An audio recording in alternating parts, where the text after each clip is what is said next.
오늘은 제가 이 팔관법 이 증산도의 진리를 8가지의 그 맥으로, 그 눈으로 보는 그 팔관법의 제3법인 인간관에 대해서 말씀을 드리려고 합니다.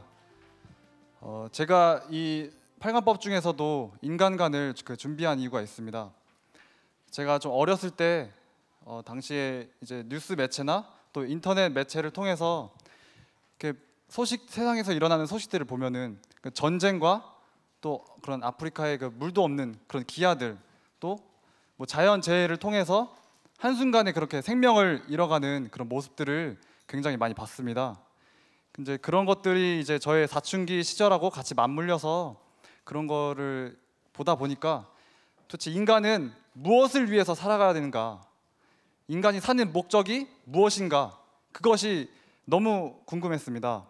그래서 항상 그런 고민을 가지다가 결국에는 이제 증산도를 알게 되었고, 이제 서점에서 이제 증산도의 진리가 담겨 있는 개벽 실제 상황책을 이제 구입을 해서 읽고 결국에는 이제 도장에 방문을 하게 되었습니다. 먼저 그 개벽 실제 상황책에서는 이제 인간이 어떻게 살아가야 되는가에 대한 그 답까지 나와 있습니다. 인간이 무엇을 위해 살아가야 되는가에 대한 답뿐만 아니라 어떻게 살아가야 되는가, 바로 그 답이 있는데, 그 답이 이제 인간관의 5가지의 그 가르침으로 나와 있습니다. 그래서 그 5가지의 가르침을 이제 5대 종지라고 부릅니다. 그래서 저는 오늘 이 5대 종지에 대해서 이제 말씀을 드리겠습니다. 먼저 우주관을 통해서 다 우주에 1년이 있다는 것을 들으셨을 텐데,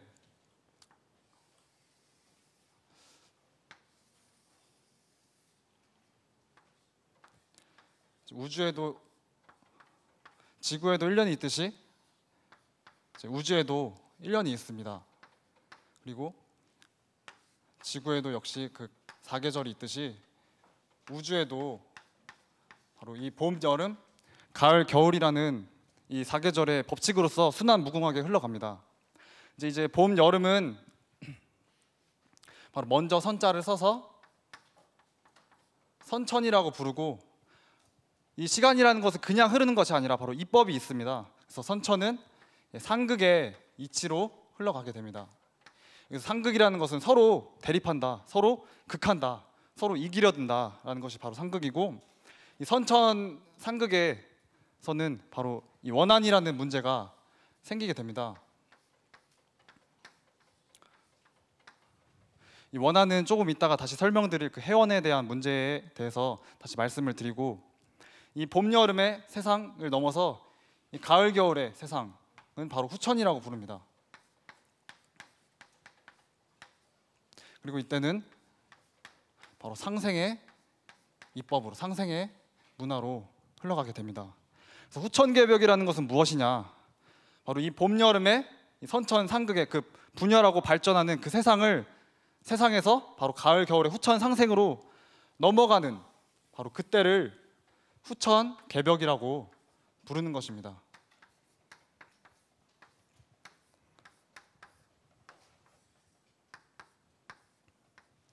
이 개벽을 한자로 쓰게 되면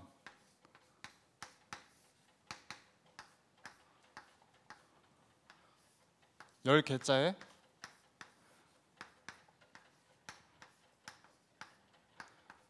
열 벽자입니다. 말 그대로 열린다, 새로운 세상으로 들어간다. 봄, 여름의 그 선천 상극의 문을 닫고 가을, 겨울의 상생의 문화로 들어간다는 의미가 바로 후천 개벽인 것입니다. 그래서 인간관에서는, 증산도의 인간관은 어떤 한 사람의 그런 철학이나 어떤 한 사람의 그런 가르침, 인간에 대한 그런 가르침 정도가 아니라 바로 우주의 1년을 이법으로 바탕으로 나온 가르침이기 때문에 어디에 치우쳐져 있거나 편협된 것이 아니라 바로 보편성을 가지고 있습니다. 앞으로 이 후천개벽은 70억 인류가 모두 맞는 것이기 때문에 70억 인류가 모두 이 가르침을 배워야 하는 것입니다. 그리고 제가 예전에 그 종도사님 말씀을 받들었었는데, 그때 종도사님께서 물음을 던지셨습니다. 만약 증산도라는 이름이 아니라 다른 이름을 간판으로 그 이름을 내세운다면 어떤 이름이 좋겠느냐, 그 말씀을 하셨습니다. 한번 생각해 보세요. 뭐 증산도는 무국대도다, 이렇게 정의도 해주시지만 당시에는 저도 이렇게 말씀을 이렇게 듣고서 무엇일까 좀 생각을 많이 했었는데 이렇게 바로 말씀을 내려주신 게 원시반본일 것이다 이렇게 말씀을 내려주셨습니다. 증산도 상제님의 존호인 이 증산을 대신해서 상제님의 진리를 그대로 수용하고 포용해서 나타낼 수 있는 그 이름, 그것이 바로 이제 원시반본일 것이다. 원시반본이 증산도를 대신할 수 있다는 그런 뜻입니다. 그만큼 이 원시반본이라는 것은 매우 중요한 그런 명제입니다.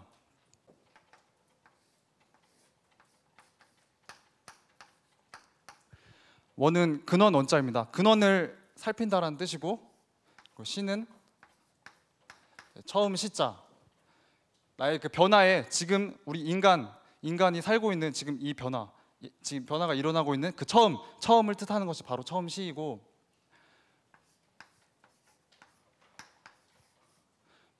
돌이킬 반자입니다. 그리고 바로 근본 본. 그래서 원시반본이라는 것은 무엇이냐? 바로 이 변화의 시초가 되는 그 처음으로 돌아간다. 처음으로 그 뿌리로 돌아가서 그것을 살핀다라는 뜻입니다. 그래서 우리 나무로서 간단하게 말씀을 드리면은 뿌리가 있고 줄기가 있습니다. 그리고 이렇게 잎사귀가 있는데 봄, 여름의 그런 세상에서는 바로 분열하고 또 발전하는 시기 때문에 뿌리에 있는 모든 기운을 끌어올려서 이제 발전을 하게 됩니다. 변화를 하게 되는 것이죠. 그리고 가을이 되게 되면 이 모든 진액, 그런 에너지들을 다시 뿌리로 돌리는 것, 그것이 바로 원시반본입니다. 변화의 시초가 되는 그 뿌리로 돌아가는 것이 바로 원시반본인 것입니다. 나무에게는 이제 이것이 원시반본인데, 그렇다면 이제 우주의 여름에서 가을로 넘어가는 그때에는 이 인간은 어디로 돌아가야 하느냐? 바로 어디로 돌아가야 할까요? 네, 바로 말씀을 드리자면 첫 번째로 나 개인으로 봤을 때는 나의 조상님 그리고 나의 혈통의 뿌리로 돌아가야 합니다. 7편 19장에서 상제님께서는 자손에게 설령은 곧 하느님이라는 말씀을 내려주셨습니다. 그리고 태상 종도사님께서 내려주신 말씀을 제가 크게 한번 읽어보겠습니다. 하나님과 나를 하나 되게 해주는 중심 존재가 바로 내 부모, 내 조상이다. 나에게 정신과 몸을 주신 부모와 조상이 나를 구원하는 제1의 하나님이다. 내 부모, 내 조상이 제1의 하나님이다. 우주의 원 주제자 옥황 상제님은 제2의 하나님이다. 라는 말씀으로 우리들의 각자 그 혈통에 대한 뿌리를 대한 말씀을 내려주셨습니다. 우주의 주제자이시고 또 통치자이시고 조화주 하나님이신 상제님이 이 개개인으로 보았을 때는 이 가을 개벽에서는 나를 구원해 주시는 그 하나님이다, 그런 말씀입니다. 또 도전 2편 78장에서 상제님께서는 설령의 음덕으로 나를 믿게 되나니 설령신을 잘 받들고 잘 대접하라. 내가 살 수 있는 이 구원의 진리, 이 증산도를 만나게 되는 것은 바로 조상님의 음덕, 그 조상님의 손길로서 만나는 것입니다. 이때는 원시반본하는 시대라 혈통줄이 바로 잡히는 때니 환부욕조하는 자와 환골하는 자는 다 죽으리라. 근데 이제 환부욕조라는 것은 무엇이냐? 바로 내가 김씨인데 뭐 이씨의 성을 쓴다든가, 뭐 이씨인데 김씨의 성을 쓴다든가, 나의 부모님을 바꾸고 나의 조상님을 바꾸는 그런 행위는 이 가을 개벽기 때 살아남기가 그런 어렵다는 말씀입니다. 또 조상님과 자손의 관계에 대한 종도사님의 말씀을 드리겠습니다. 설령의 문제는 내가 가을에 참 인간으로 생존하느냐, 천지의 생명부에서 영원히 사라지느냐를 결정하는 중차대한 기본 과제이다. 가을 개벽을 눈앞에 둔 때 우리는 조상에 대한 생각을 본질적으로 달리해야 한다. 가을 개벽은 특히 조상과 자손이 함께 넘어가야 하는 생사의 관문이다. 선천 봄, 여름 동안 후손들을 통해서 천지의 이상을 실현하고자 했던 조상들의 간절한 소망이 가을 개벽기에 그들의 공덕과 기도 그리고 후손의 정성에 의해서 총체적인 심판을 받게 된다. 이렇듯 조상님과 나의 관계는 이 구원의 문제에서 아주 밀접한 그런 연관이 있습니다. 그렇기 때문에 우리가 집에서 제사를 모시고 또 도장에 가서 뭐 천도식을 올리고 청수를 모시는 그런 행위들은 내가 나의 뿌리로 원시반분하는 아주 소중한 그런 행위인 것입니다. 다음은 이제 혈통의 뿌리를 넘어서 우리가 가야 하는 바로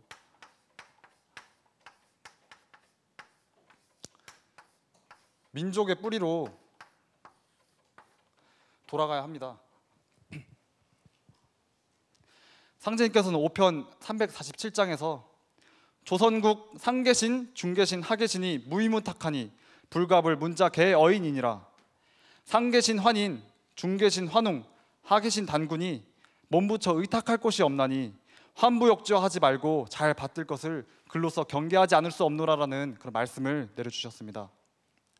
여기 계신 분들은 모두 각각 성도 다르고 또 사는 지역도 다르십니다. 그러다 우리는 대한민국 사람이고 한민족이라는 그런 이름으로 있습니다. 지금 현실은 굉장히 일제 시대 때 우리나라의 그런 정신 문화를 말살을 시키려고 환국 배달 고조선의 그 7,000년 역사를 완전히 뿌리채 송두리째 잘려버린 그런 상태입니다. 제가 이제 대학생이기 때문에 이제 학내에서 역사찾기 서명운동을 동아리 활동을 통해서 하고 있는데, 대학생들에게 10월 3일이 어떤 날인지 아십니까? 하고 물었을 때 대부분이 좀 잘 모르는 학생들도 굉장히 많았습니다. 그리고 개천절인 것을 안다고 해도 단군 난검이 고조선을 건국한 날로서 그렇게 왜곡돼서 알고 있습니다.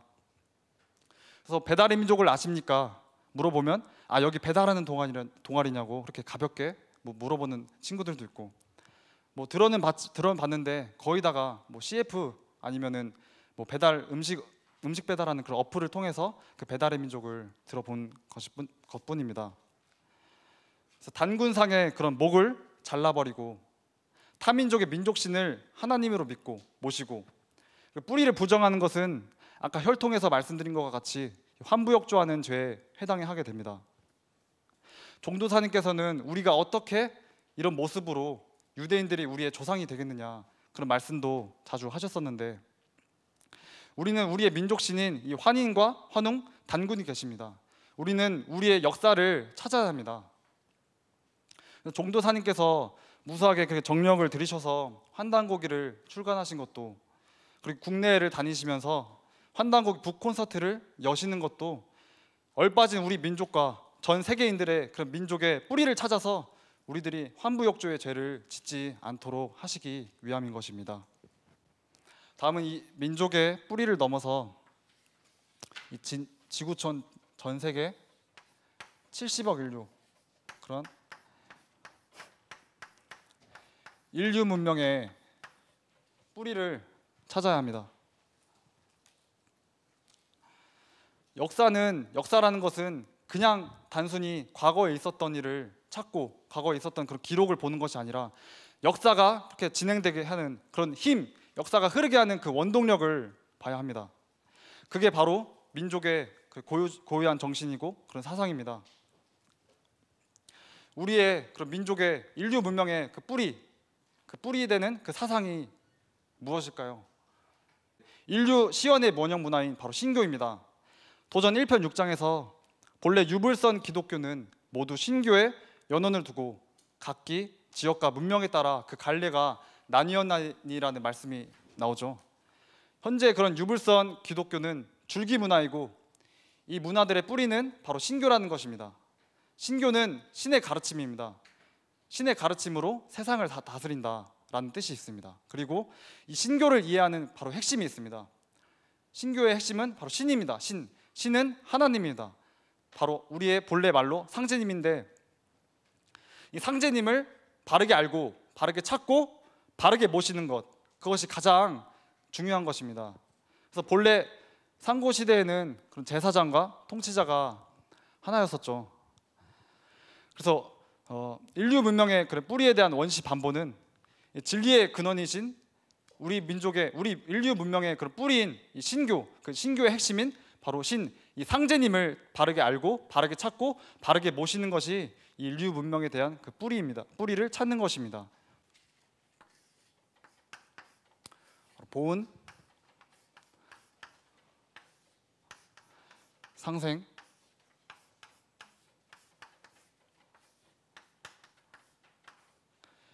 회원입니다. 네. 먼저 그 회원에 대해서 말씀을 드리겠습니다.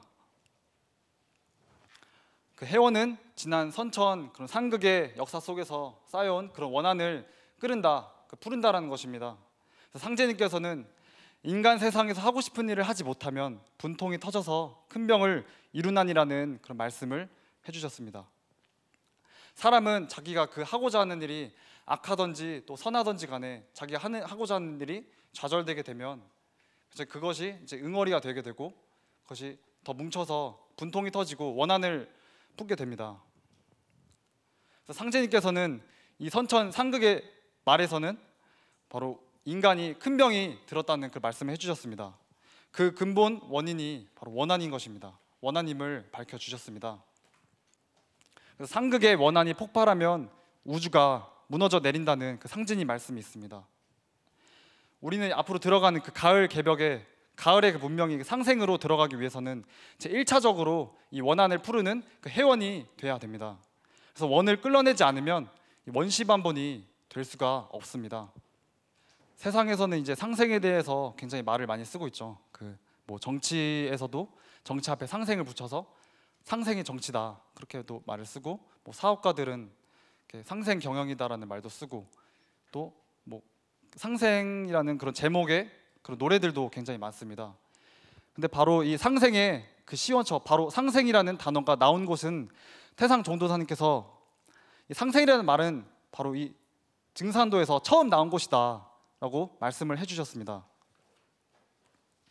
세상에서는 단지 이렇게 공존을 한다 그런 의미로서만 이렇게 쓰고 있는데, 증산도에서 말하는 그 상생, 증산도에서 처음 나온 그 상생이라는 의미는 무엇이냐, 바로 상제님께서 열어주신 상생의 문화, 그 상생으로 들어가는데 앞으로 오는 이 환란에서 이 진리를 전해서 그 사람을 살려낸다.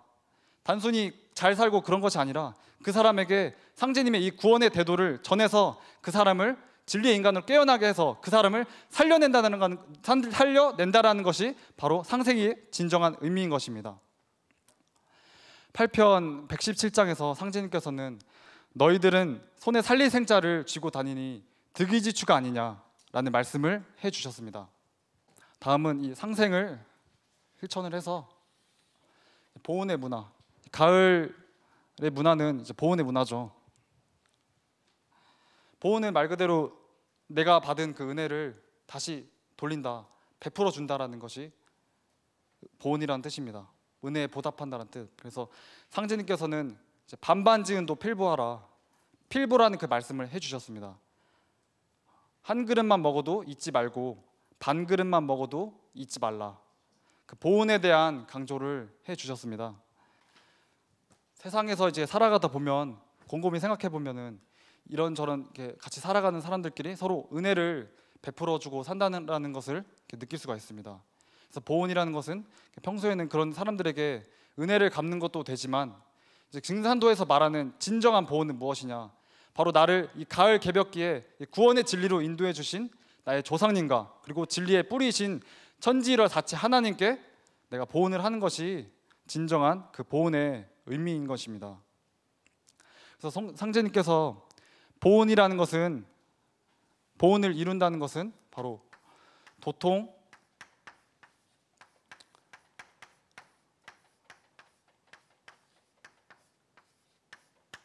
천지보온이다, 도통천지보온이라는 말씀을 해주셨습니다. 이 도통천지보온은, 보온의 본래는, 보온은 이 천지보온의 약자입니다.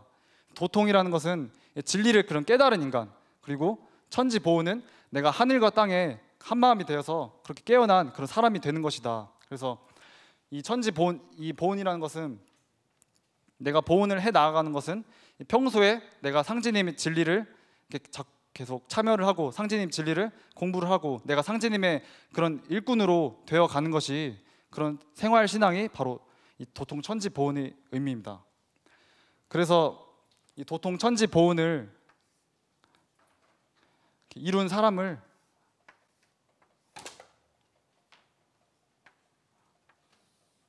바로 태일이라고 부릅니다. 테일은 내가 가을의 그런 인간으로, 열매 인간으로 태어난 것입니다. 클 태자입니다. 내가 크게 이 우주와 한마음이 되었다. 그 우주와 한마음이 돼서 살아가는 인간을 바로 테일이라고 부릅니다.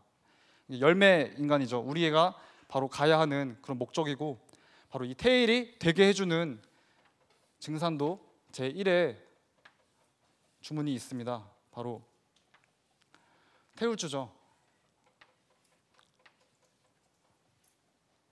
이 태울주를 읽어서 내가 이 세상에서 이 봄에서 여름, 그리고 여름에서 가을로 넘어가는 그때 내가 진정한 그런 열매 인간으로서 태어난다라는 것이 바로 테일입니다. 그래서 우리 테일은 이 테일주를 읽어서 우리가 가지고 있는 본래의 본성과 그 신성을 회복한다라는 것입니다. 그래서 이 테일주를 여기 계신 분들 모두 많이 읽으셔서 진정으로 이 테일이 되시고, 테일이 된다는 것은 바로 보온을 하는 것이고, 보온을 실천함으로써 우리는 세상 사람들에게 진리를 전해서 상생을 실천을 하고 결국에는 이 회원을 이루어 나가는 것입니다. 그래서 여기 계신 분들 모두가 이 보온 상생 회원을 적극적으로 실천하셔서 진정으로 원시 반본을 이루시고, 그래서 다 같이 그런 후천 개벽을 극복하시는 그런 성도님들이 되시기를 바라면서 저희 강의를 마치겠습니다. 감사합니다.